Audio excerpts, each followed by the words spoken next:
My naam is Tanya Victor. Ek het hierdie jaar vir die eerste jaar Kimkamp toe gekom.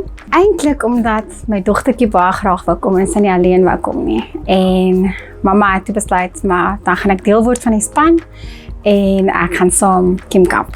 Min wetende dat die Here eintlik met my meer 'n afspraak gehad het as miskien met haar. Op een van die stasies het ons 'n prentjie moes kies en ons moes sê wat presies hierdie prentjie vir ons beteken het. Ek het 'n prentjie gekry waar daar vreeslike groot rotsformasie, vreeslike rugged en rof, met 'n hartjie in die middel met die son wat van agteraf skyn. Nou, ek het 'n baie slegte jaar gehad verlede jaar. My ma was baie siek en ons het nie gedink sy gaan dit oorleef nie. En dit het vir amper 3 maande aangegaan. En sy was baie afhanklik van my pa na 'n siekbed om voedings te kry en aan die lewe gehou te word. En skielik op die 21ste November verlede jaar is my pa oorlede sonder enige waarskuwing.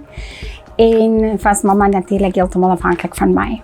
Met my besige lewe en alles wat aangegaan het om my en met die dat ek nog my ma moes versorg, het ek met 2 van my kindertjies, Aiden en Nanay, 'n tweeling, gestuur om hulle mangels te laat uithaal en daar was toe komplikasies by my seentjie. En die aand toe ek by die huis kom het hy net bloed gebroke oral en hulle het met hom teruggejaag teater toe en ek was so bang ek gaan my kind verloor.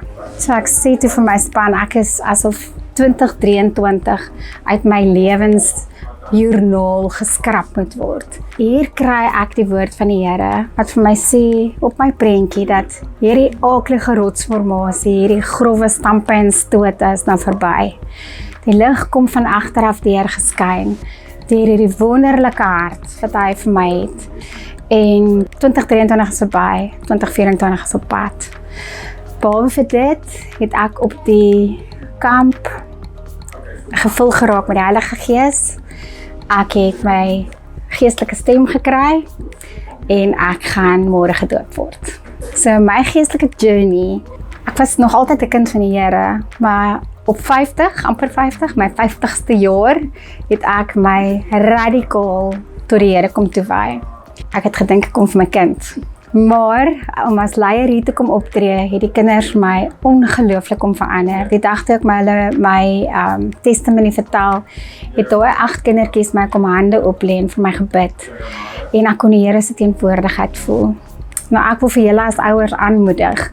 Hierdie kinders het 'n awesome bonatuurlike experience op hierdie kamp gehad. En dit is nog steeds nie klaar nie, dit is net die begin. Maar ek wil julle regtig aanmoedig, al is hulle hoe klein en al is hulle volgens julle en julle oë nie reg daarvoor nie, hulle is reg. Want die Here is reg vir hulle. Hulle het 'n afspraak met die Here en moenie bang wees om hulle te stuur nie. Maar moet ook nie bang wees om betrokke te raak as 'n leier nie. Want jy kan jouself dalk 'n onreg aandoen deur nie te kom nie. Kom experience dit wat die Here vir jou bedoel en vir jou in sy lewensverhaal wil inskrywe hier op die Kimkamp. Ek prys die Here vir hierdie ondervinding.